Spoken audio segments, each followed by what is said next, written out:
하나님, 이 시간 저희 세 번째 시간으로 함께 모일 수 있도록 인도해 주셔서 감사합니다. 저희들 오늘 나눈 내용 가운데 함께 해주시고 무엇보다 우리에게 계시해 주신 하나님을 저희가 더욱더 알고 배우며 하나님과의 깊은 사랑의 관계 속으로 들어갈 수 있는 저희들 될 수 있도록 인도하여 주옵소서. 그래서 우리의 지식만 드러나는 것이 아니라 실제 삶에서 삼위일체 하나님과 더욱더 가까이 지내며 삼위일체 하나님의 사랑을 우리 주위 사람들한테도 나눠주기 위해 내가 먼저 그 충분한 사랑을 받는 주님의 사랑하는 아들, 딸들 될 수 있도록 인도하여 주시고, 그로 말미암아 저를 통해 하나님의 사랑이 우리 주위 사람들에게로 흘러갈 수 있도록 주님 함께 하여 주옵소서. 감사드리며 예수 그리스도의 이름으로 기도합니다. 아멘.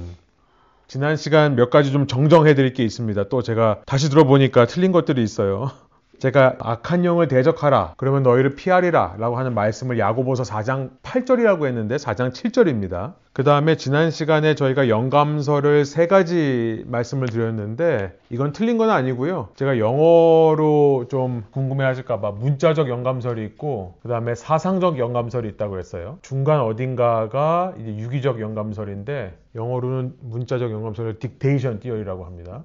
그 다음에 사상적 영감설을 인투이션 띠어리라고 그래요. 그러니까 어떤 아이디어만 주시는 거죠. 유기적 영감설, 다이내믹이라고 합니다. 문자적 영감설에서 제가 말씀드리면서 이제 문자적으로 영감됐다고 생각하시는 분들, 받아쓰기라고 생각하시는 분들, 성경 말씀이 그런 분들은 문자적으로 해석을 한다고 했죠. 해석도. 그래서 문자적으로 해석할 때 하루가 천년 같고 천년이 하루 같다 라고 하는 것이 정확한 구절이 베드로후서 3장 8절입니다. 제가 레퍼런스를 안 드렸던 것 같아서. 그 다음에 제가 지난 시간에 이 이야기를 잘못한 것 같은데 이제 하루가 천년 같고 천년이 하루 같으니까 인류의 역사를 7천년으로 본다고 했죠. 그것을 세대주의라고 합니다. 제가 그때 세대주의라는 것을 영어로 dispensationalism이라고 해요. 그래서 혹시 영어로 궁금하신 분들이 있을까봐. 그 다음에 제가 그 공중에서 주님을 만난다라고 표현을 했는데 그 정확한 레퍼런스가 데살로니가 전서입니다. 제가 지난 시간에 아마 디모데 후서라고 했던 것 같아요. 데살로니가 전서 4장 17절. 공중에서 주를 영접한다. 이걸 가지고 문자적으로 해석하는 사람들이 휴거서를 말한다고 했죠. 휴거가 영어로는 rapture라고 합니다. 혹시 궁금하신 분들이 있을까봐. rapture라고 그래요. 그래서 그 Left Behind라고 하는 영화가 있었어요. 옛날에. 보신 분들인지 모르겠는데 앞부분만 본 것 같은데 비행기 타고 가다가 갑자기 사람들이 사라져 버려가지고 이 사람들이 어디 갔나 했더니 그 사람들이 다 휴거가 된 거예요. 그리고 이제 남아있는 사람들끼리 뭐 살아가는 이야기를 했던 것 같은데 그 앞에 보다가 그냥 안 봤습니다. 말도 안 되는 얘기를 해가지고 이런 휴거설, 물론 이제 휴거를 믿으면 구원 못 받냐? 그건 아니에요. 이게 문자적으로 해석하시는 거예요. 휴거서를 믿는 분들이 붙잡는 문자적으로 해석하는 부분이 데살로니가 전서 4장 17절입니다. 그래서 저는 지난 시간에 이게 그런 의미가 아니라 고대시대 때 왕을 맞이할 때 나가서 맞이한다라고 하는 그런 의미였다라고 말씀을 드린 거고요. 그래서 지난 시간에 정정할 걸 잠깐 이렇게 짚고 넘어가도록 하겠습니다. 우리 여는 질문 돼 있는데요. 우리 세 번째 렉처는 3강은 계시된 하나님이라고 하는 제목으로 달아봤습니다. Revelation of God. 우리 지난 시간에 계시에 대해서 말씀을 나눴었죠. 하나님의 말씀은 계시다. 우리가 자꾸 내 생각대로 하나님을 믿으려고 하는 경우가 있는데 그런 걸 자꾸 산을 올라가려고 하는 시도고, 하나님이 우리에게 말씀해 주시는 대로, 나타나 주시는 대로 우리가 하나님을 알고 믿어야 된다라고 하는 말씀을 드렸는데, 그러면 이 성경을 통해서 하나님이 나는 누구다, 당신 자신을 보여주셨다는 거예요.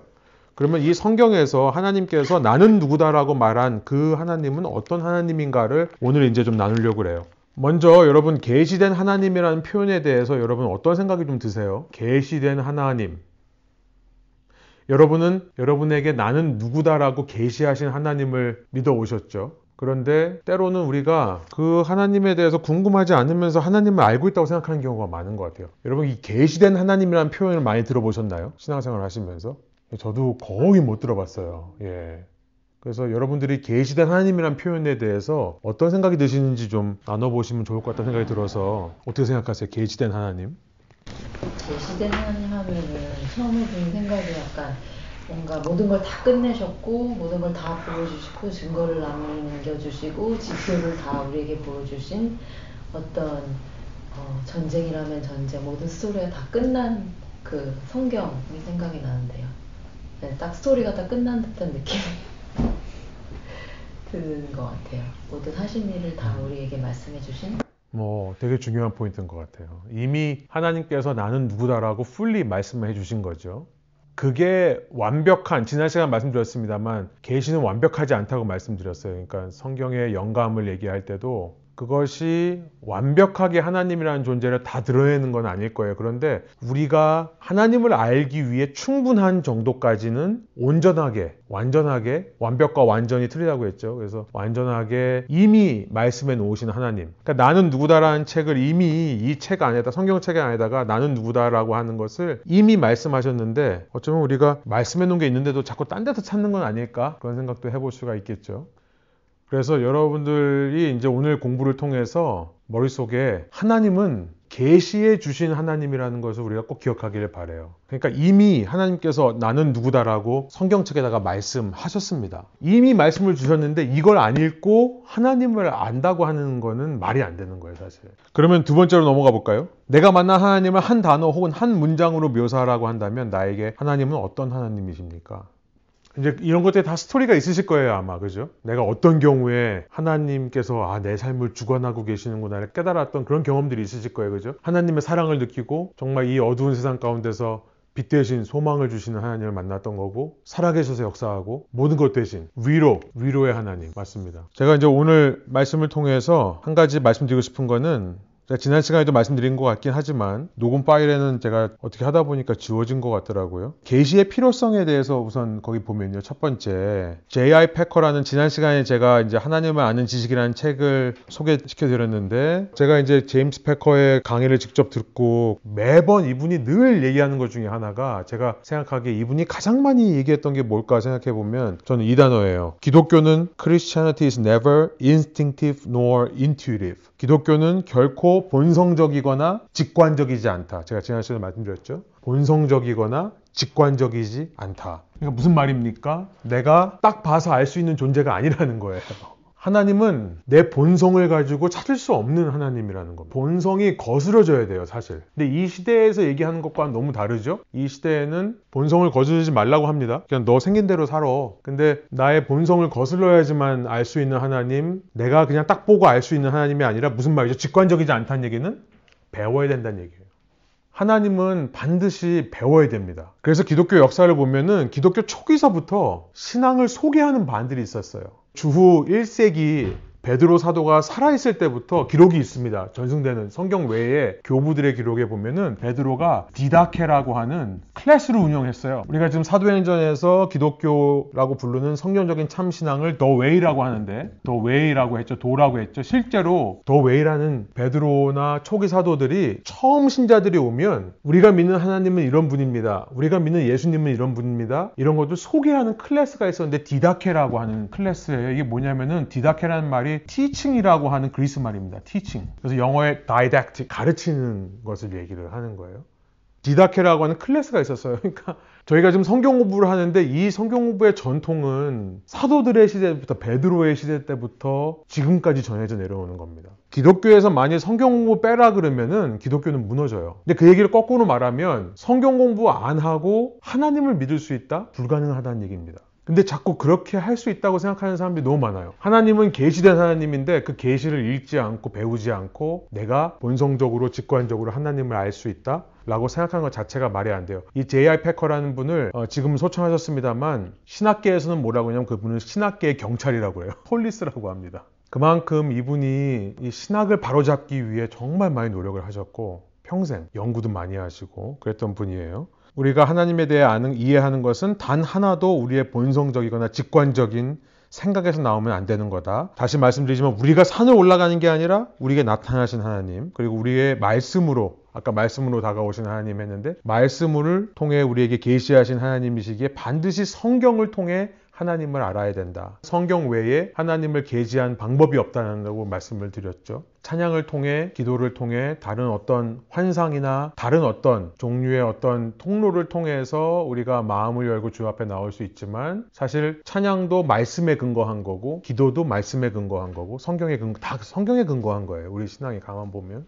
이걸 꼭 기억하시기 바랍니다. 여러분, 저도 맨날 이 얘기 하는데 기독교는 성경적인 참신앙은 절대 본성적이거나 직관적이지 않다. 배워야 된다. 안타까운 것은 뭐냐면 배우지 않고 그냥 사형리라고 하는 어떤 간단한 공식만 외우다시피 하면 그러면 내가 구원받았다. 하나님을 안다라고 얘기하시는, 제가 여기 계신 분들은 아니겠습니다만 그런 사람들 정말 많이 만났었어요. 지금까지 목회를 하면서. 성경 공부 한 적이 있습니까? 한 번도 안 했대요. 그러면은 당신이 복음에 대해 들은 것은 언제입니까? 처음 믿을 때 사형리, 그 외에는 없는 거예요. 그 다음에는 계속 그냥 교회 예배 참여하면서 목사님 말씀을 통해서 하나님 말씀을 들었죠. 그런데 목사님 말씀도 신학적인 기반이 있고 신학적인 뼈대가 있어야, 줄기가 있어야 그 말씀이 들어오는 거예요. 사실 자칫 잘못하면은 말씀이 상황 윤리로 흘러갈 수가 있거든요. 그때 어떤 도덕적인 가르침이나 이런 걸로 흘러갈 수가 있거든요. 그래서 줄기가 바로 서야 잎사귀가 무성해지는 것처럼 신학이라고 하는, 우리가 어떤 하나님을 믿고 어떤 분을 우리가 모시고 있는가에 대한 수많은 사람들이 연구하고 지금까지 공부해왔던 전통이 있습니다. 그 줄기를 배워야 돼요. 그래서 오늘이 그런 시간이에요. 조금 딱딱할 수 있겠습니다만 오늘은 좀 강의식으로 아마 진행이 될 것 같고요. 그 J.B. 필립스라고 하는, 인터넷에 가시면은 J.B. 필립스의 뉴 테스트먼트 치면은요, 이분이 평생 동안 자기가 원어를 가지고, 그리스어를 가지고 영어로 자기 자신만의 독특한 버전의 번역을 쓴 사람이에요. 쓰고 나서 그거를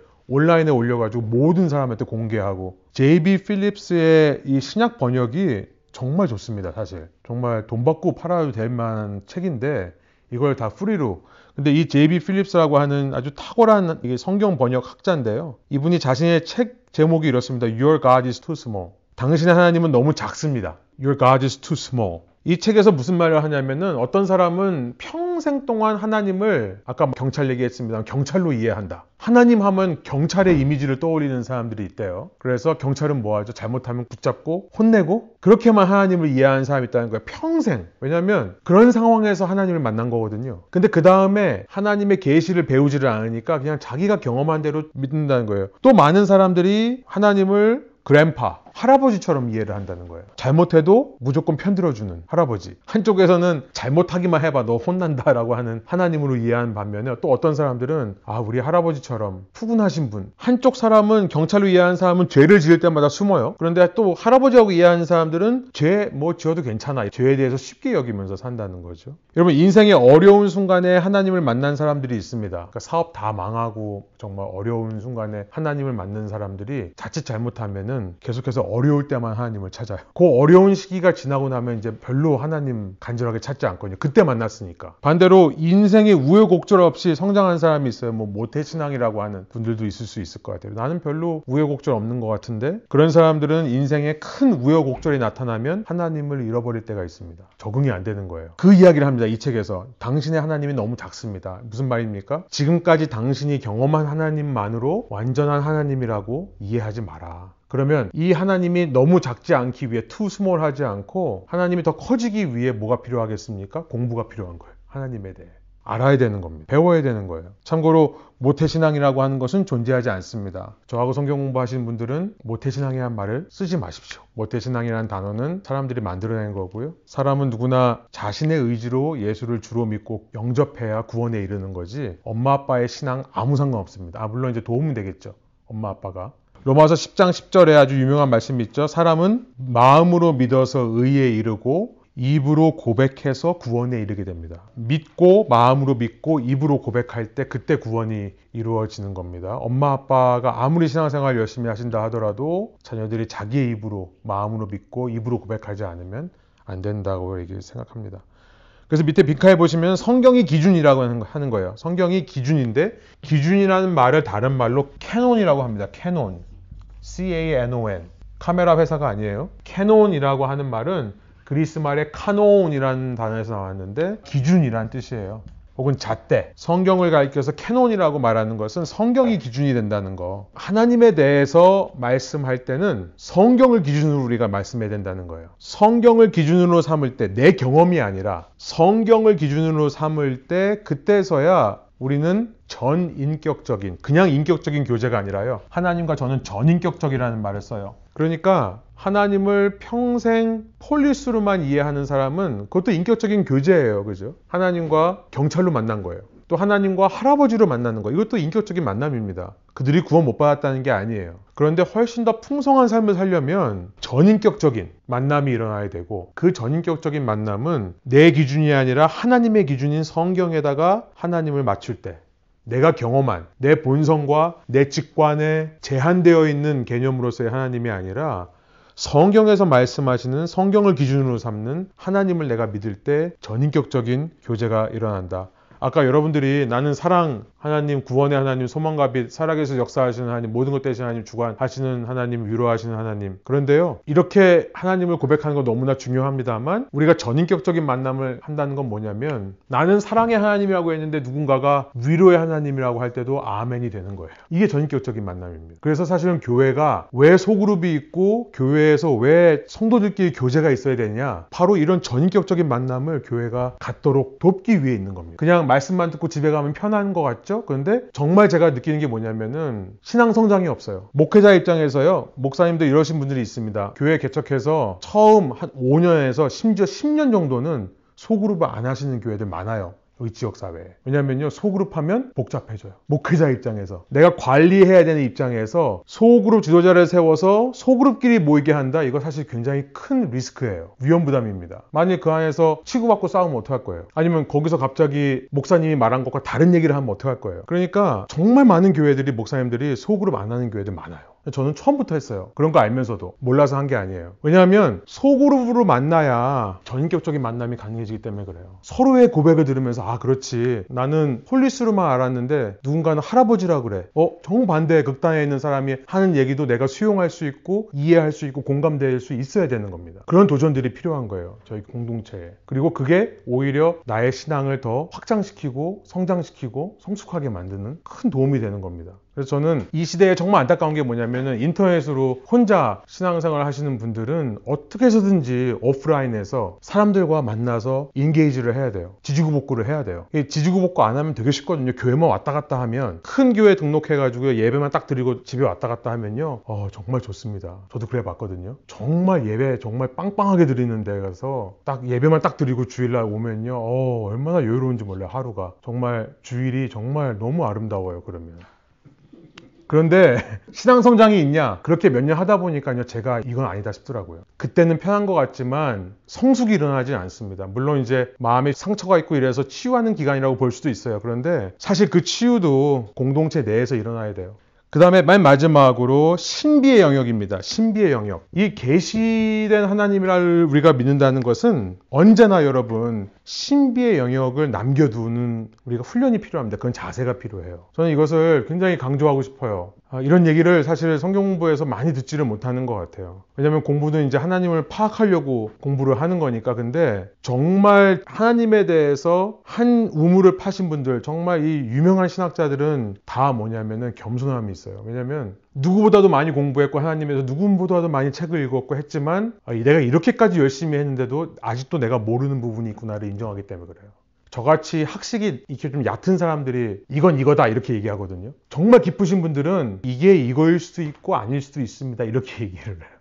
답답해요. 막 무슨 말인지 모르겠어요. 이건 이겁니다 하고 딱 해주면 좋은데, 이거는 이거일 수도 있지만 또 아닐 수도 있다 막 이렇게 얘기하니까 제가 신학교 가니까 무슨 얘기 하는지 모르겠어요. 그냥 이건 이거다라고 얘기해주면 잘 좋겠는데, 그럴 수도 있고 아닐 수도. 왜냐면 공부를 깊게 했으니까. 여러분 유튜브에 뭐 몇백만 구독자 있는 분들을 이렇게 얘기 들어보면요, 아무것도 모르니까 저렇게 담대하게 얘기하시는 거예요. 이건 이거다라고. 왜냐면 조금만 공부해보면 그거에 대해서 여러 가지 의견이 있고 여러 가지 디베이트이 아직도 진행되고 있는 그런 토픽들이 있는데요, 그건 모르는 거예요. 모르니까 이건 이거다라고 얘기하고 끝나버리는 거예요. 그러면 듣는 사람들은 속 시원해요. 우리 목사님은 저렇게 얘기 안 해주는데 유튜브에서는 막 클리어하게 얘기해 주니까. 근데 목사님이 얘기 안 하시는 이유가 있어요. 목사님들은 신학 공부를 깊이 했기 때문에 내가 이건 이렇다라고 딱 단정지어서 얘기할 수 있는 게 아니라는 걸 알아요. 아무튼 여러분, 아무리 우리가 전인격적으로 하나님을 만나고 아무리 그를 이해해도요, 완벽하게 이해할 수 없습니다. 하나님을. 그러니까 지난 시간에 말씀드렸죠. 계시기 때문에 완벽이라는 말을 쓸 수가 없어요. 우리가 완벽이라는 말을 하나님께 쓸 수가 없어요. 하나님께서 우리로 하여금 당신을 알기에 충분한 이야기만 우리에게 알려주신 거기 때문에, 우리가 이 성경 66권을 다 외우고 완전하게 공부한다고 해서 하나님을 완벽하게 난 이해했다고 얘기할 수 있는 사람이 없습니다. 그래서 항상 신앙생활 하실 때 여러분들 여러분들이 내가 정말 열심을 다해 하나님을 알고 만나고 전격적으로 체험하기를 원하지만 늘 한쪽 구석에는 여백의 미를 남겨두셔야 됩니다.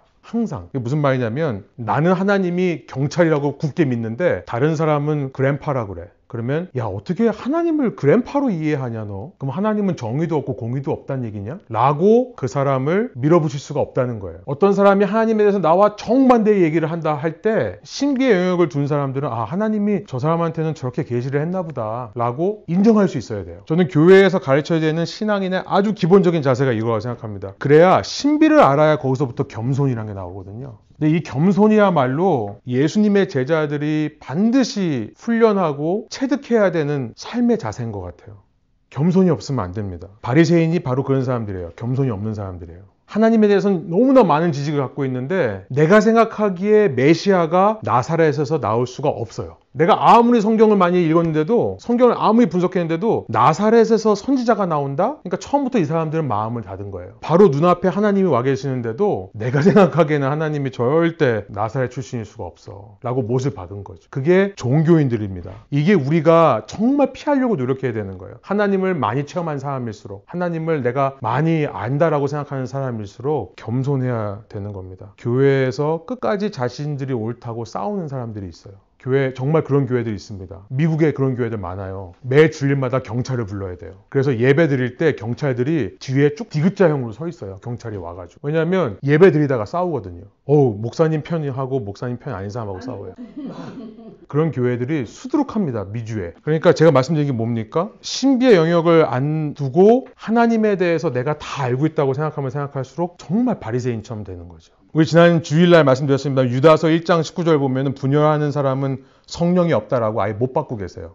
A와 B가 싸우면은 A도 나는 하나님을 위해 이 교회를 지키기 위해 B랑 싸운다고 그러고 B쪽에도 똑같이 그래요. 나는 하나님을 위해 이 교회를 지켜내기 위해 A와 싸운다. 이렇게 싸워요. 근데 둘 다 성령이 없는 겁니다. 갈라디아서 5장 17절은요. 육체의 욕망은 성령을 거스르고 성령이 바라는 것은 육체를 거스릅니다. 그러니까 서로 성령에 사로잡히든지 육체의 일을 가지고 싸우든지 하는 건데 그렇게 말한 다음에요. 갈라디아서 5장 19절부터 21절까지는 여러분 성령의 열매하면 떠오르는 구절이 있죠. 5장 22절부터 갈라디아서 5장 22절부터 23절이 성령의 9가지 열매에 대해서 말씀하시는데 그 바로 전에 육체의 열매를 말씀하세요. 그러니까 성령을 따르는 사람은 육체를 따를 수가 없고 육체를 따르는 사람들은 성령을 따를 수가 없다고 얘기하고 나서 5장 17절에 그러고 나서 그러면 육체를 따르는 사람들이 어떤 사람들이냐 이 육체의 열매들과 성령의 열매를 극명하게 대조해서 보여줍니다. 갈라디아서에서 육체의 열매로 가장 많이 말씀하시는 것이 뭐냐면 원수 맺음과 다툼과 시기와 분냄과 분쟁과 분열과 파당. 이게 같은 말 아니에요?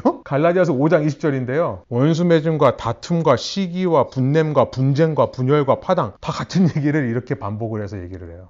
그만큼 성령을 믿고 하나님을 믿는다고 하면서 성경에서 분명히 말씀하십니다. 그런 하나님을 믿는 사람들은 결코 싸울 수 없습니다. 왜냐하면 우리가 신비의 영역을 조금만 무시하기 때문에 그렇죠. 내가 옳다고 생각하는 것을 건의할 수는 있습니다. 그런데 건의가 있으면 얼마든지 말씀하셔도 됩니다. 그런데 나에게 감동을 주셔서 우리 목사님도 못 본 거 어떤 거를 건의하게 하셨으면은 건의하고 끝나요. 그 다음에는 그 목회자가 기도하고 정말 이게 하나님으로부터 온 건지를 스스로 판별할 수 있는 시간을 주시면 됩니다. 그냥. 근데 많은 분들이 내가 건의했는데 저 목사가 내 얘기를 안 들었나? 이러니까 이제 막 열받기 시작하는 거거든요. 신비의 영역이 있어야 됩니다. 나는 나에게 주셔서 감동 주셔서 말씀했지만 또 하나님이 또 다른 얘기를 할 수도 있겠다. 그러니까 내가 건의했으면 건의한 거 끝나고 그 다음부터는 그 사람이 알아서 판단하도록 꼭 목사와의 관계뿐만 아니라 성도와의 관계 속에서도 계시의 필요성을 인정하는 사람이 그래서 화살표에 신비의 영역을 인정하면은 겸손할 수밖에 없어요. 겸손입니다. 겸손을 써놓으시면 될 것 같아요. 내가 아닌 성경이 기준이 되어야 되죠. 신비의 영역을 남겨둘 때 그때 겸손이 가능하고 특별히 교회에서 저같이 어떤 직분을 맡은 사람들한테는 정말 이게 필요한 것 같습니다. 겸손. 저도 많이 노력하는 부분 중에 하나예요. 정말 많은 얘기를 듣거든요. 근데 그 중에서 최대한 이분이 이렇게 생각할 수 있겠구나라고 이해하고 판단하지 않으려고 그러고 그게 정말 중요한 덕목 중에 하나인 것 같습니다.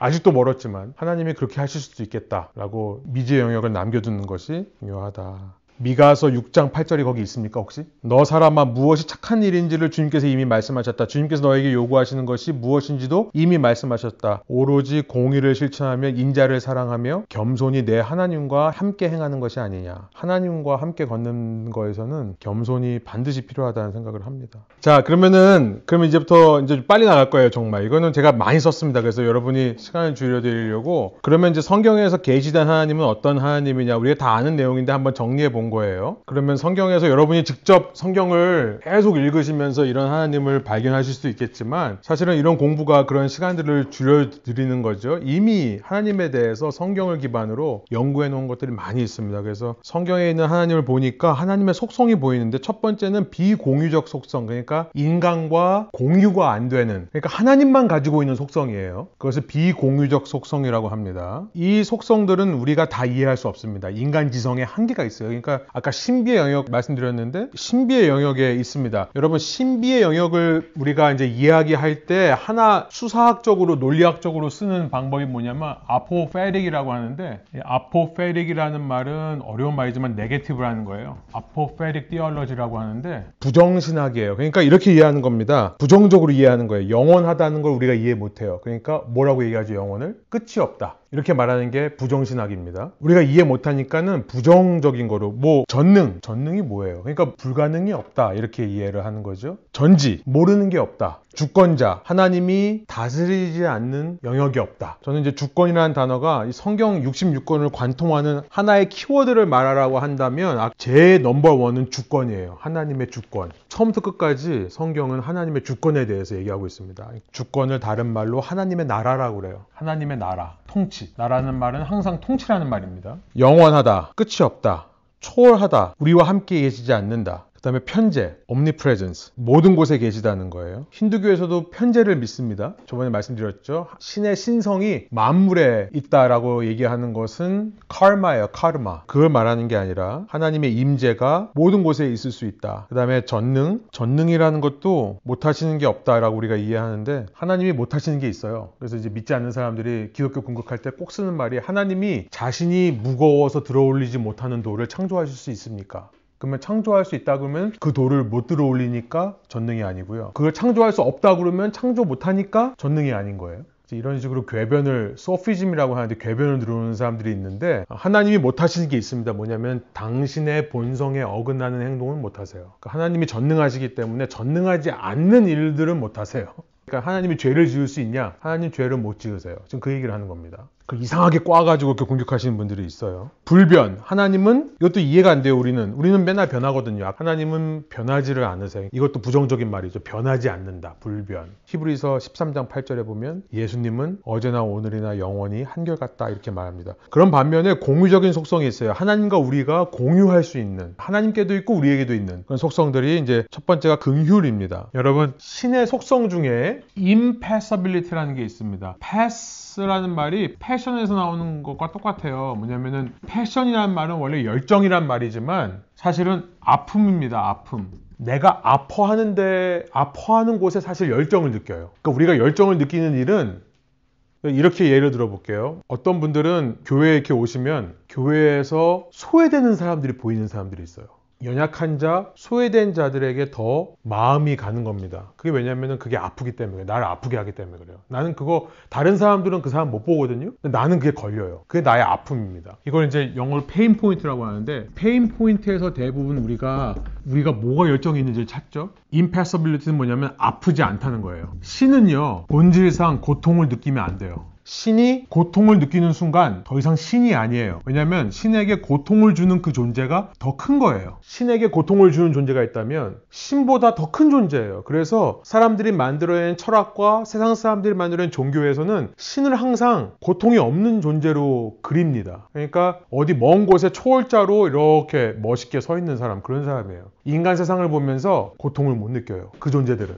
너네 왜 이렇게 힘들게 사니? 근데 성경에 보니까요, 하나님의 첫 번째, 제가 가장 독특한, 성경의 하나님의 독특한 점은 긍휼입니다. 컴패션이라는 말은 함께 아파한다는 거예요. 그러니까 지금 패션이 아프다는 말이었다고 했잖아요. 함께 아파하는 게 컴패션입니다. 긍휼이에요, 이게. 초월적인 존재가 어떻게 인간에게 긍휼함을 느낄까? 죄가 하나도 없는 분이, 완벽한 선인 존재가 어떻게 악한 인간을 보면서 불쌍하다고 느낄까? 그게 이제 사실 고민인 거죠. 그러니까 세상 종교는 저번에 말씀드렸습니다만 물에 뛰어든 사람 절대 물에 못 뛰어들어요. 세상 신들은 뛰어들면 안 돼요. 뛰어들 수도 없어요. 사실 그냥 할 수 있는 건 뭐냐면 수영법을 가르쳐 주거나 구명조끼를 던져주는 거예요. 근데 여러분 물에 빠진 사람 보신 적 있으세요? 구명조끼 못 잡습니다. 그러니까 사람들이 다 뛰어드는 거예요. 구하려면. 제가 청년 어떤 한 자매를 장난으로 물에 빠뜨렸는데 이 자매가 수영을 못하는 사람인지 몰랐어요. 물을 포글포글 먹는데 제가 너무 놀래가지고 제가 뛰어들었거든요. 이 자매가 제가 뛰어드니까요 제 머리를 붙잡고 숨을 쉬는 거예요. 제가 죽겠더라고요. 결국은 이제 우리 목사님이 뛰어들어가지고 청년부 목사님이 구해줬는데 그분이 수영을 잘하셔서 다행히도 저도 죽을 뻔했어요. 그때 알았어요. 와, 그 가녀린 몸에서 어떻게 저런 힘이 나올까. 제 머리를 붙잡고 지 살겠다고. 나는 물 먹고 그 상황에서 구명보트 던져주고 네가 알아서 나와. 이거 말이 안 돼요. 세상 신들은 뛰어들 수 없는데 유일하게 성경의 하나님이 예수 그리스도로 뛰어드시는 겁니다. 왜냐하면 이분은 컴패션이에요. 그러니까 오병이어 기적을 하실 때 무리들이 모여 있는데 불쌍히 여기사, 이 말이요 스플랑크니조마이라는 말인데 스플랑크라는 말이 내장이란 말이에요. 내장. 스플랑크니조마이라는 말은 뭐냐면 장이 뒤집히다는 거예요. 우리 말에 그런 말 있죠. 환장하다. 사람을 보면 저희 이별 해보셨나요? 해보셨죠? 과거 얘기 들으니까 안 했다고 하시는데 여러분 이별하면 마음이 막 뒤집어지는 그런 게 있다고들 그래요. 저도 잘 모르겠는데 아이들이 아프거나 사랑하는 사람들이 어려움을 당할 때 막 찢어지는 마음이 있잖아요. 그런 마음이거든요. 이게 그때 이 예수님이 광야에서 먹을 데가 없는 무리들을 보시면서 오병이어의 기적을 행하시기 직전에 그들을 보면서 불쌍히 여겼다는 말은 속이 뒤집어지는 아픔, 이런 하나님을 우리가 믿는 겁니다. 긍휼하신 하나님. 이게 사실 말이 안 돼요. 그 다음에 인자하신 하나님, 오래 참으세요. long suffering이라고 하는데 사랑은 오래 참고, 사랑의 첫 번째 단어가 고린도전서 13장에 보면 사랑은 첫 번째가 뭐냐면 오래 참는 거. 그죠? 이 오래 참는다는 게 정말 대단한 겁니다. 오히려 집중적으로 강하게 짧게 아픈 게 훨씬 나아요. 오랫동안 계속 아픈 거는 정말 견뎌내는 사람이 없습니다. 근데 하나님이 그러신다는 거예요. 저를 보면서 저 한심한 인간이 언제쯤 정신 차리나, 하나님이 계속 참고 계신다는 거죠. 성실, 의로우심, 공의로우심, 이런 것들은 공유적 속성이기 때문에 우리가 우리에게 계시된 하나님을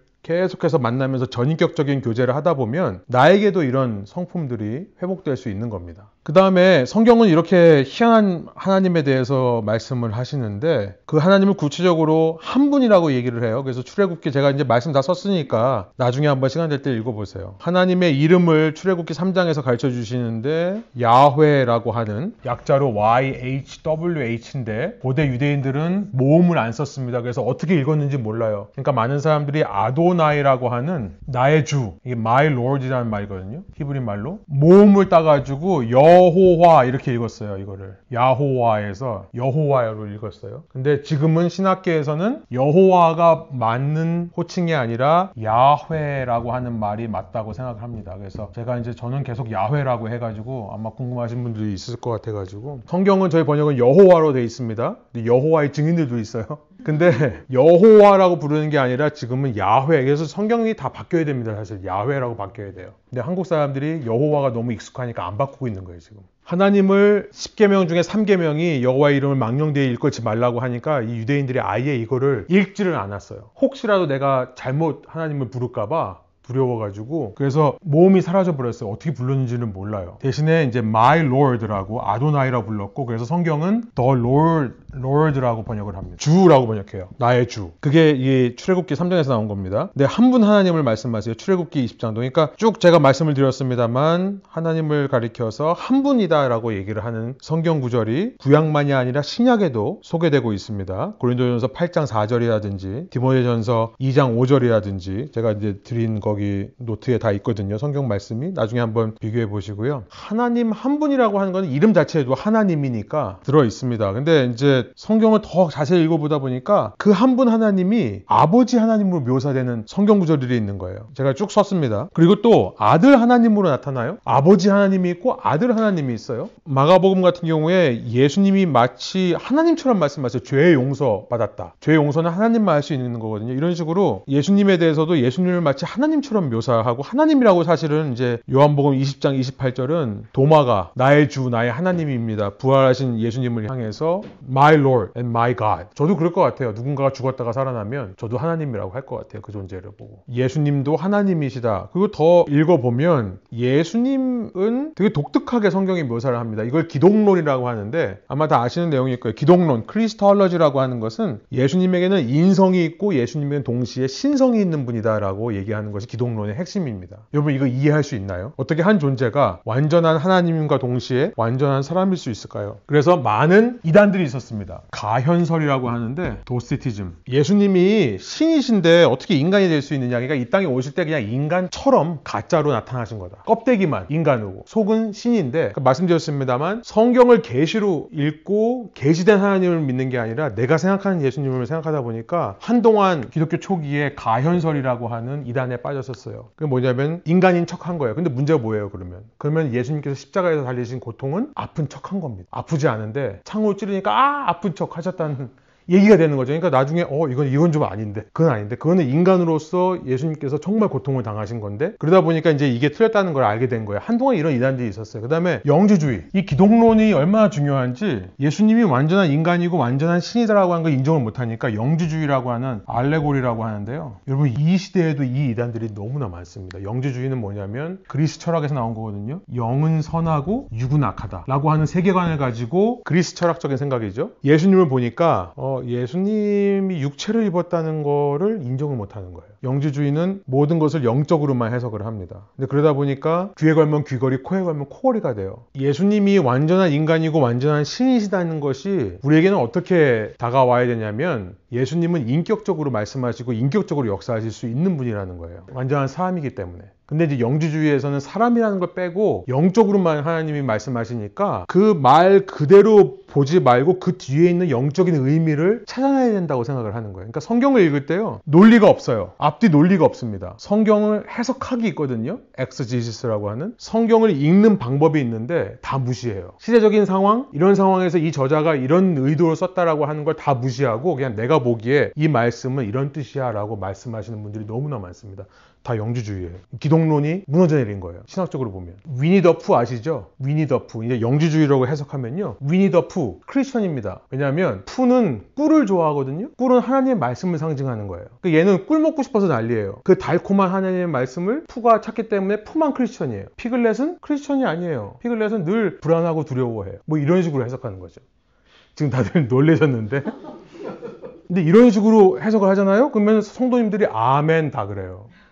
이 영주주의입니다. 기독교의 아주 지긋지긋한 이단인데 요즘도 이런 거 진짜 많아요. 제가 이렇게 가끔씩 누가 뭐 한번 들어보세요 이렇게 설교 듣다가 보면은 죄송합니다만 제 생각하기에는 영주주의인 것 같습니다. 혼자 스스로 생각하게 되는 문맥이 있어야 되고요. 논리가 있어야 되고 해석하는 방법이 있어요. 왜냐면 예수님께서 우리에게 나타나실 때 영으로만 나타나신 게 아니라 인간의 모습으로 오셔서 완전 인간으로 오셔서 100% 인간의 모습을 말씀하셨기 때문입니다. 오늘날에 이것만 하고 넘어갈게요. 신사도 운동이라는 게 있어요. 신사도 운동. 이 시대에 사도가 있다는 거예요. 지금 미국 내에 있는 가장 큰 이단 중에 하나가 제가 보기엔 신사도 운동입니다. 이 시대에도 예수님의 직속 제자들이 있다는 거예요. 사도들이 있다는 거예요. 그들은 직통계시를 받습니다. 예수님으로부터. 그러니까 놀리고 뭐고 아무것도 없어요. 내가 말하면 어떻게 그렇게 생각합니까? 그러면 예수님께서 나에게 말씀해 주셨다 그래요. 직접.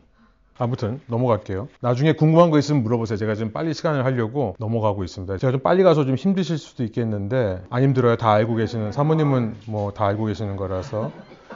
우리 성경에 보면 이제 예수님을 주라고, 아까도 말씀드렸지만 주라고 하는 것은 YHWH, 야훼를 말하는 겁니다. 그래서 예수 그리스도를 주라고 말하는 것 자체가 유대인들에게는 기가 막힌 일이에요. 유대인들에게 주라고 하는 것은 구약의 하나님이거든요. 근데 베드로가 주는 그리스도시요. 이미 그리스도 얘기하기 전에 주라고 예수님을 얘기하는 것 자체가 당시 유대인들하고는 완전, 유대인 입장에서 보면 완전히 진짜 획기적인 사고를 하고 있는 겁니다. 예수를 주라고 하는 단어는 야훼를 가리친다. 그래서 예수님에 대한 호칭 첫 번째가 야훼고요. 이것은 언약의 하나님을 말하는 거예요. 구약의 하나님, 언약의 하나님. 당시의 백성과 약속을 맺으시고 끝까지 그 언약을 지키시는 하나님이란 뜻이에요. 그 다음에 주라는 말 속에는 창조주도 들어가 있습니다. 크리에이터, 창조하신 분. 그래서 여호와 하나님이라는 단어가, 여호와, 야훼라는 단어가 처음 등장하는 것이 창세기 거든요. 그래서 창조 시대부터 이미 함께 하시는, 아마 창세기 2장으로 알고 있는데 함께 하시는 하나님을 그러니까 구약에서는 항상 하나님이 언약을 맺으실 때는 주라고 나타나세요. 야훼라고. 그 다음에 이제 예수님을 가리켜서 메시아라고 하는데, 메시아라는 말은 히브리 말이고요. 유대인의 말이고, 그걸 그리스로 말로 번역한 게 그리스도입니다. 크리스토스. 그러니까 메시아와 그리스도가 같은 말이에요. 많은 사람들이 크라이스트가 예수님의 라스트 네임으로 알고 있어요. 지저스 크라이스트 하니까 그런 말이 아니라 뭐 예수님의 이름을 라스트 네임을 굳이 말하라고 한다면 우리 벤이라는 단어를 배웠으니까 예수, 벤, 요셉 이렇게 돼야 될 거예요. 그죠? 요셉의 아들 예수. 그죠?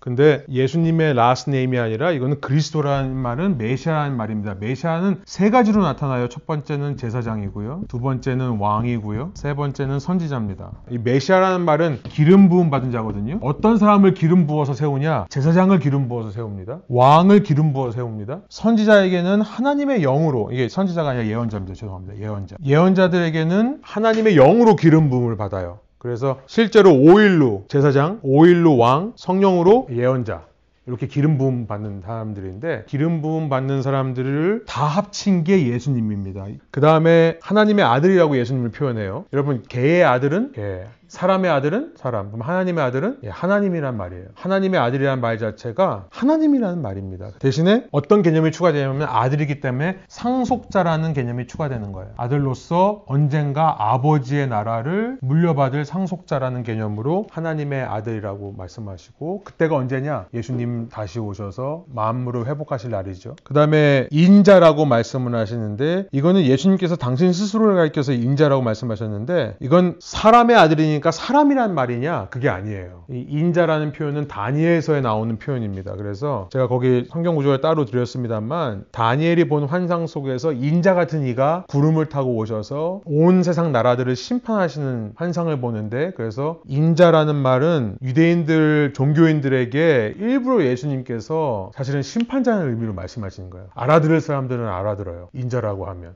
이 다니엘이 말했던 그 인자를 말하나 보다. 알아들을 사람들은 알아들었을 것입니다. 그 다음에 이제 한 분 하나님이라고 해놓고 아버지 하나님, 아들 하나님, 그리고 또 성령 하나님이 있어요. 성경에 보면. 제가 사도행전 5장 성령이라는 단어와 하나님을 바꿔 사용합니다. 하나님이 들어갈 자리에 성령을 써요. 성령을 속였다라고 5장 4절에, 사도행전 5장 3절에 아나니아와 삽비라가 성령을 속였다고 하는데 4절에 가면 하나님을 속였다 이렇게 말하는 거죠. 그러니까 성령과 하나님을 동일 인물로, 동일 존재로 봅니다. 고린도전서 3장, 로마서 8장도 마찬가지고요. 그래놓고 성경을 가만히 보니까 이 셋이 하나다. Three in oneness of God. 다 스킵하겠습니다만 저는 가장 큰 증거가 마태복음 28장 19절에서 20절이라고 생각해요. 여러분 이건 동그라미 쳐놓으면 좋겠습니다. 마태복음 28장 19절부터 20절 이것만 한번 제가 성경을 읽어볼게요. 너희는 가서 모든 민족을 제자로 삼아서 아버지와 아들과 성령의 이름으로 세례를 주고, 유명한 말씀이죠. 예수님의 지상대명령. 근데 거기서 보면 신기한 게 뭐냐면요. 아버지와 아들과 성령의 이름이라고 되어 있는데 그 이름이라는 단어가 단수형입니다. 그러니까 이 세 분이 다른 분이라면은 문법상 이름들이라고 얘기를 해야 돼요. 그러니까 무슨 말이냐면 이 세 분이 하나라는 것을 말씀을 하는 거예요. 그러니까 성경에서 하나님을 하나로 그리고 또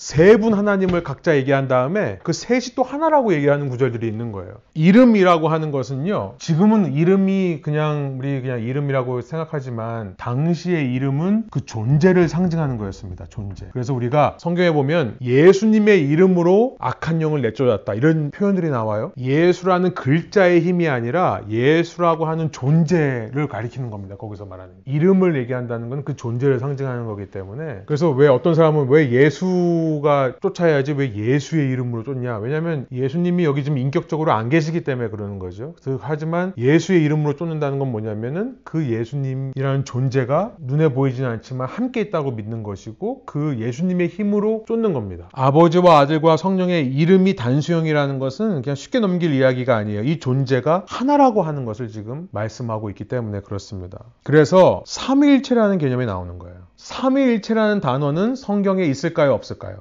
트리니티라는 말이 있을까요? 없을까요? 트리니티라는 단어는 없습니다. 근데 삼위일체에 대해서 성경에 나오냐? 그 컨셉을 설명한 게 나오냐? 그거는 킹제임스를 보니까요. 킹제임스 버전을 보니까 요한일서 5장 7절입니다. 요한일서 5장 7절에 보면요. 거기 제가 썼는데 우리 성경으로는요. 증언하시는 이가 셋인데 8절 곧 성령과 물과 피입니다. 이 셋은 일체합니다. 이렇게 돼 있어요. 근데 킹제임스를 보면요. 거기에 황당하게 7절 1절을 증언하신 이가 셋인데라는 번역을 There are three that bear record in heaven, the Father, the Word, and the Holy Ghost. And these three are one. 이렇게 트리니티라는 개념이 나와요. 이게 어떻게 된 거냐? 그래서 이제 사실 킹 제임스가 오역한 겁니다. 잘못 번역한 거예요. 킹 제임스는 1604년에 제임스 1세 영국 왕이 명령을 내려서 라틴어 성경을 영어로 바꾼 거거든요. 근데 라틴어 성경을 영어로 번역하면서 이제 굉장히 영어로는 킹 제임스가 되게 좋은 성경이에요. 영어로 읽기에는 특히 시편은 킹 제임스를 따라가는 성경 번역이 없습니다. 너무 문학적으로 잘 번역해 놨어요. 근데 킹 제임스가 참고한 사본이 잘못된 사본들이 많습니다. 훨씬 후대에 쓰여진. 그래서 우리 성경을 읽다 보면 왜 없음이라고 나오죠? 성경에. 왜 없는 걸까요? 없으니까 없는 거예요. 그 절이. 근데 킹 제임스는 없음이 없습니다. 거기에 모든 절이 나와 있어요. 그래서 킹 제임스를 신봉하시는 분들은 킹 제임스 성경만이 진짜 성경이다. 이런 얘기 들어보셨어요? 안 들어보셨어요? 미국에서 한동안 휩쓰고 들어가가지고 한국에도 흠정역으로 들어가서 흠정역, 킹 제임스가 한국에도 한동안 이런 얘기했는데 지금 미국 분들은 아직도 그렇게 믿고 계시는 분들 많아요. 제가 스타벅스에서 이제 공부하고 말씀 준비하고 있는데 어떤 옆에 있는 나이 드신 분이 저를 딱 보더니 제가 이제 이 성경을 가지고 펴고 있으니까는 ESV 쓰지 말라고 이 성경이 최고의 성경이라고 하면서 킹 제임스를 주세요. 저한테 보여주세요. 그래서 예 그렇습니까 했는데 킹 제임스를 최고라고 여기는 이유가 뭐냐면 첫 번째 없음이라는 구절이 없어요. 다 채워져 있어요. 이건 뭐냐면 후대 사람들이 채운 거예요. 우리 성경은 왜 없냐? 우리는 초기 사본을 더 신뢰하기 때문에 후대에 쓴 것보다 후대 사람들이 베끼면서 여기 말씀이 빠졌네 자기가 채웠다고 보는 거예요. 저희는. 그러니까 원래 초기 사본들을 검토해 보니까 사본 중에서도 신빙성이 있는 것과 없는 것들이 있거든요. 근데 믿을 만한 사본들을 검토해 보니까 없어요 진짜. 그래서 그냥 없음이라고 한 거예요. 킹 제임스는 없음이 없으니까 king 제임스를 신봉하시는 분들은 야 거기 왜 없다고 하는 줄 알아? NIV나 ESV나 일부러 뺀 거야. 중요한 말이니까 뺀 거야 일부러. 못 믿게 이렇게 말씀하시는 분들도 있어요 심지어. 근데 실제로 비교해보면 별로 중요하지 않은 말들입니다. 어쨌든 그게 첫 번째고 두 번째가 뭐냐면 킹 제임스만이 유일하게 삼위일체를 담고 있기 때문에 그래요. 교리를. 요한일서 5장 7절에서. 그런데 원래 번역은 그 증언하신 이가 셋인데 성령과 물과 피. 이게 원래 번역이에요. 그래서 어쨌든 그러면 삼위일체라는 개념이 성경에 안 나오는데 우리가 어떻게 삼위일체를 만들어낸 거냐? 2번서부터 우리 2, 3, 4, 5, 6번을 다 종합해 보니까 하나님이 한 분이신데 아버지가 있고 아들이 있고 성령이 있고 셋이 하나라고 얘기를 하니까 이제 삼위일체를 만들어낸 겁니다. 이 그림을 여러분들이 한번 그려보시길 바라요. 가운데 하나님이 있고요. God이에요. 위에는 아버지, Father. 옆에는 아들, Son. 이쪽에는 성령, Spirit. 그래서 yes, yes, yes. 그런데 이렇게 그리시고 여기는 no, no. 이게 삼위일체의 그림이에요. 어렵지 않죠? 그러니까 우리가 믿는 하나님은 성경에 계시된 하나님은 보니까 이 세 분이 하나의 하나님인데 아버지 하나님이 따로 있고 아들 하나님이 따로 있고 성령 하나님이 따로 있고 아버지도 하나님이고 아들도 하나님이고 성령도 하나님인데 또 아버지와 아들은 구별되더라. 아들과 성령은 구별되고 성령과 아버지도 구별이 되고 이해할 수 없다. 없습니다. 뭐다? 신비다. 신비의 영역입니다. 계시기 때문에 그래요. 사람이 만들어낸 거면 이런 거가 없겠죠. 오히려. 인간이 종교를 만든다면 종교 중에 이렇게 말하는 종교가 없어요. 왜 이렇게 복잡하게 설명을 해요? 하나님 한 분이라고 끝나지 아니면 다신론을 말하든지 그냥 하나님이 세 분이라고 얘기하면 편하잖아요. 왜 이렇게 복잡하게 얘기할까요? 이렇게 계시됐기 때문에 그래요. 저희도 모르겠어요. 왜 이러는지. 신비해요. 저는 오히려 삼위일체가 있다는 게 모든 종교 중에 이 종교가 더 진짜라고 느껴져요. 저는. 자, 근데 한번 이해를 한번 해보겠습니다. 그래서 삼위일체를 이해하려고 하다 보니까 우선은 아까 제가 아포페릭 말씀드렸는데 삼위일체가 아닌 것부터 저희가 한번 얘기해 볼게요. 삼신론이 첫 번째입니다. 삼신론은 뭐냐면 세 명의 신이 있다는 거예요. 초기에 이렇게 믿었어요. 그런데 이거는 다신론이죠. 폴리테이즘. 하나님이 한 분이라는 것과 위배돼요. 이건 금방 없어졌어요. 삼신론은. 그 다음에 많은 게 뭐냐면 양태론이라고 해서 모달리즘. 모달리즘의 말은 뭐냐면 모드가 있다는 겁니다. 모드. 그래서 H2O가 얼음이기도 하고 물이기도 하고 열을 더 가면 기체가 되고 수증기가 되고 요거는 전형적인 양태론 이단입니다. 이렇게 이해하기 쉽게 가르치는데 이건 사실 왜냐하면 동시에 물이고 동시에 얼음일 수가 없거든요. 어떤 한 사람이 어떤 사람의 아내의 남편인데 누군가에게는 아들이고 누군가에게는 아버지고 그것도 양태론이에요. 그렇게 설명하는 것도. 왜냐하면 다른 사람이 볼 땐 다른 사람이에요. 그러니까 아내는 날 남편이라고 부르고 아들은 아빠라고 부르는 부르는 거예요. 이게 겹치지를 못하는 거예요. 그러니까 아들이 남편이라고 못 불러요. 무슨 말씀인지 아시겠죠? 그러니까 이런 모드가 있다라고 하는 것도 다 사실은 삼신론입니다. 결국은 세 개의 신이 있다고 얘기를 하는 거예요. 양자론이라고 복잡한 게 있는데 넘어갈게요. 뭐냐면 이제 예수님께서 원래 하나님이 아니었는데 어떤 계기로 하나님이 되었다. 그러니까 원래 하나님 한 분이 계셨는데 예수님이 들어오면서 이제 복잡해졌다 뭐 이런 얘기를 하는 건데 복잡해서 말씀을 안 드리겠습니다. 제가 다 이렇게 쓰긴 했는데 시간이 없어서. 그러면 삼위일체의 이해를 어떻게 해야 되냐? 제가 이제 요거를 중점적으로 말씀드리고 끝낼게요. 삼위일체를 그러면 우리가 어떻게 이해하냐? 여러분들 누구한테 설명해 줄 때 그냥 나도 몰라. 하나가 셋이고 셋이 하나래.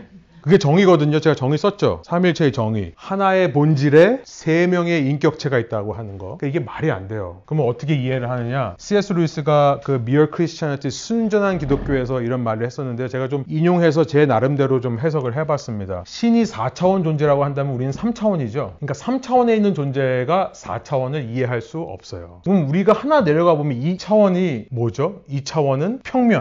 X하고 Y 엑시스 두 개 있는 거예요. 이걸 엑시스라고 합니다.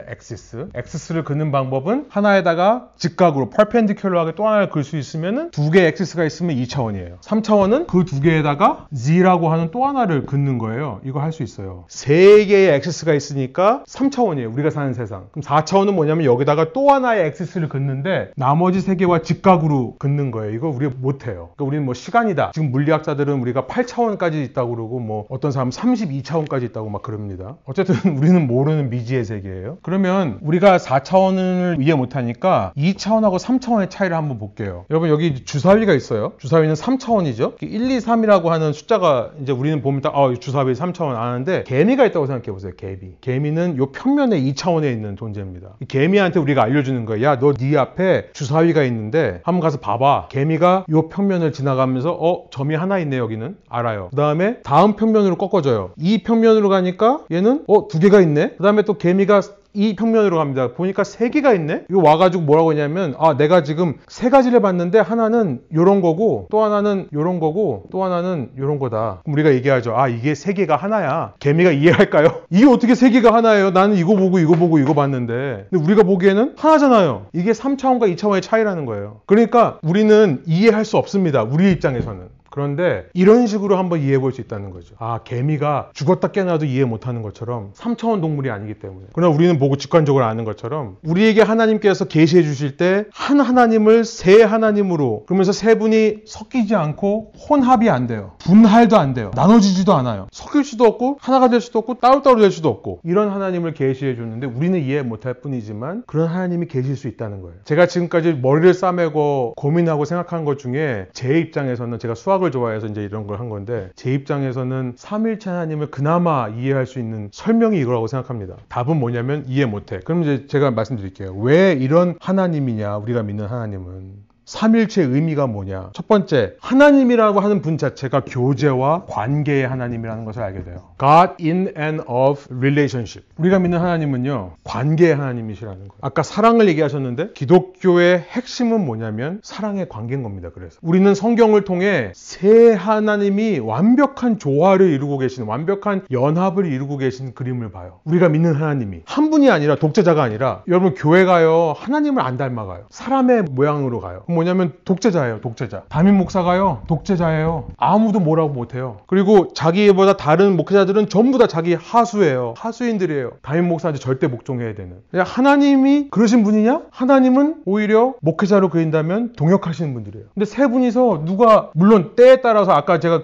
빼먹었는데 때에 따라서 아버지 밑에 아들이 복종하는 것처럼 보입니다. 그 성경 구절 저기 썼는데 제가 그걸 이제 넘어갔어요. 또 성령도 아버지께서 나오는 아버지라고 하는 더 어떤 때 어떤 시간에 어떤 환경 어떤 상황 속에서 더 주도권을 가지고 계시는 분이 분명히 있어요. 하지만 동역관계라는 거예요. 완벽한 조화를 이루고 있는. 지금은 성령의 시대라고 한다면 아버님은 조금 이제 쉬고 계시는 것 같아요. 어떻게 보면. 그죠? 이제 성령과 예수님의 사역이 두드러지는. 물론 그것이 하나님이라고 하는 한 분 하나님은 나타나지만 아버지가 직접 역사하시는, 직접 말씀하시는 구약 시대와는 달리 성령을 통해 말씀하시는 시대가 된 겁니다. 이런 식으로 서로 역할이 달라지는 거예요. 기독교인들은 그런 하나님을 믿는 사람들인데 어찌 교제와 관계에 우리가 힘쓰지 않을 수가 있겠습니까? 그래서 아까 제가 처음 말씀드린 대로 겸손해져야 든든해져야 돼요. 우리는 정말 하나님을 보면서 아, 우리 하나님은 정말 이렇게 동역하시는 하나님이시지. 누구 하나가 그냥 독재자처럼 군림하려고 하는 그런 하나님이 아니시지. 그런 하나님은 딴 종교에 많이 있습니다. 그래서 적용은 뭐냐면은 우리도 예수님께서 말씀하신 것처럼 내 이웃을 내 몸같이 사랑하라. 이 마태복음 22장 37절에서 40절인데요. 가장 큰 계명이 뭡니까? 하나님을 사랑하라. 근데 둘째는 그와 같으니 내 이웃을 내 몸처럼 사랑하라. 두 가지 계명으로 모든 율법을 압축하셨는데 그거를 한 번 더 압축하십니다. 요한복음 13장에서 34절 35절 뭐라고 그러세요? 새 계명을 너에게 주노니 너희가 서로 사랑하라. 내가 너희를 사랑한 것 같이 너희도 사랑하라. 그러면 이로써 너희가 내 제자인 줄 알리라. 하나의 계명으로 압축해 주십니다. 요한복음 15장 12절을 써놓으세요. 그리고 여러분 집에 가셔서 숙제입니다. 이거 한번 읽어보세요. 요한복음 15장 12절, 갈라디아서 5장 14절 쓰고 읽어보시고 가능하면 여러분 노트에다가도 표시해 놓으시면 좋을 것 같아요. 요한복음 15장 12절, 갈라디아서 5장 14절. 첫 번째 교제라고 한다면 두 번째 이게 정말 중요한 겁니다. 하나님의 필요가 아닌 원함이라는 거예요. 원하심. 니드가 아니라 원트라는 거예요. 뭐가요? 하나님의 사랑이. 하나님이라는 존재 자체가. 자 보세요. 창조의 하나님이라고 우리가 얘기를 해요. 근데 창조의 하나님이라고 말하는 것의 문제가 뭡니까? 하나님이 창조를 안 하면 하나님 혼자 외로운 거예요. 우리 그렇게 생각하시는 분들이 있어요. 하나님이 이 세상을 창조하셨는데 왜 창조하셨냐? 인간하고 교제하고 싶어서. 인간을 통해서만 하나님이 왕으로 군림할 수 있기 때문에 아까 하나님의 주권, 통치라고 했죠. 나라? 하나님의 나라를 이루실 수 있기 때문에. 그렇죠? 국가의 3대 요소, 주권, 영토, 백성. 그러니까 하나님이 주권은 갖고 계시는데 영토와 사람을 만드신 거예요. 자기가 왕으로 군림하려고. 틀렸습니다. 틀린 거예요. 하나님은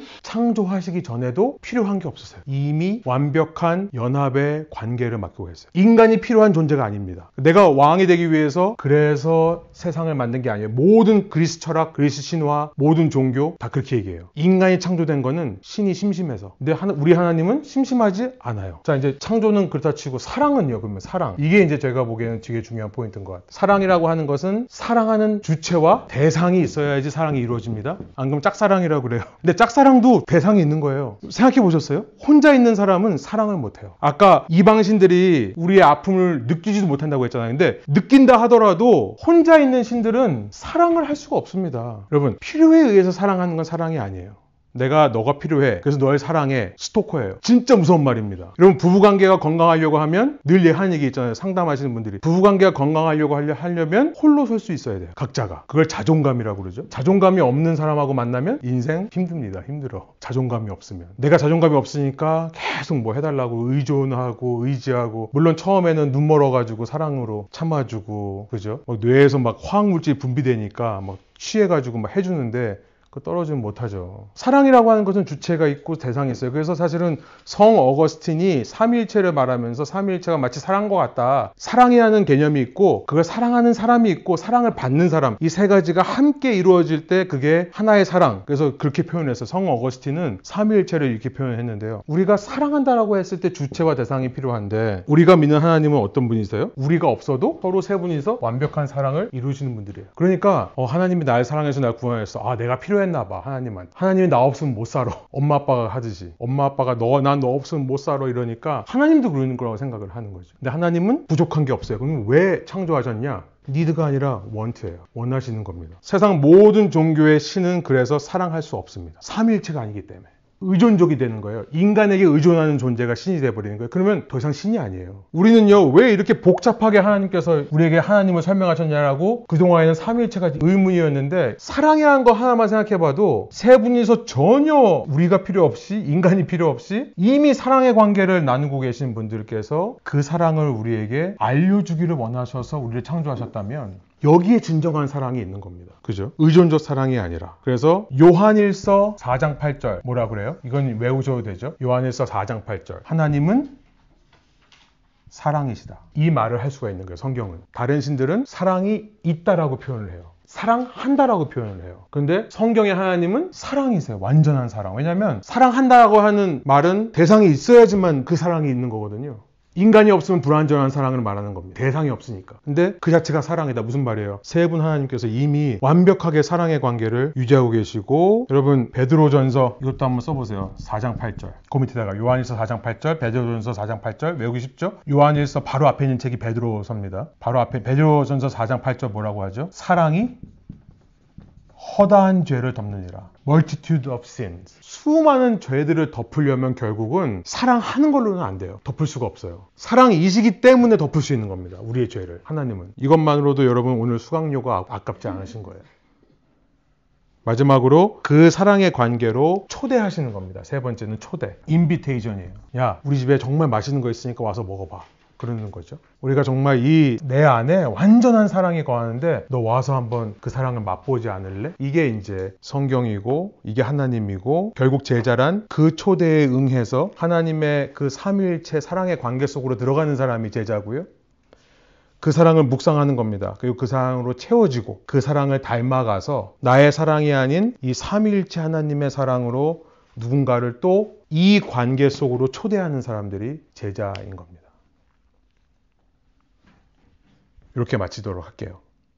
제가 좀 더 많이 얘기했어야 되는데 좀 너무 빨리 지나간 것 같아서 충분하게 설명이 됐는지 모르겠습니다만 다들 주무셔야 되기 때문에 제가 기도하고 그러면 마치도록 하겠습니다. 하나님, 저희가 많은 이야기를 했는데 결국은 성경을 통해 우리에게 계시된 하나님은 우리를 정말 사랑하시고 우리에게 러브레터로 이 성경을 보내주신 사랑 그 자체이신 하나님이라는 것을 저희가 다시 한번 깨달았습니다. 딱딱한 교리 같고 딱딱한 내용 같지만 이렇게 복잡하게 하나님께서 우리에게 당신을 알려주신 이유는 뭐냐면 정말 그 사랑을 맛보고 주님과 함께 연합하는 주님의 제자로서 주님과 함께 살고 주님을 관찰하고 주님을 따라하는 데에 그런 주님의 마음을 알아서 그 사랑의 관계 속으로 들어오기를 원하시는 마음에 이러한 하나님을 우리에게 계시해 준 줄 믿습니다. 주님, 어떤 종교를 봐도 이런 하나님이 없습니다. 어떤 철학과 인간의 어떤 생각 속에서도 나올 수 없는 이 놀라운 하나님을 오늘 우리가 믿고 있사오니 그 하나님의 성품, 그 하나님의 모습들이 날마다 저희 가운데 회복되게 하여 주시고 무엇보다 그런 하나님을 더욱더 사랑하며 그 사랑으로 내가 먼저 치유받고 또 그 사랑으로 누군가를 품고 사랑할 수 있는 저희들 될 수 있도록 인도하여 주옵소서. 감사드리며 예수 그리스도의 이름으로 기도합니다. 아멘. 네, 수고하셨습니다.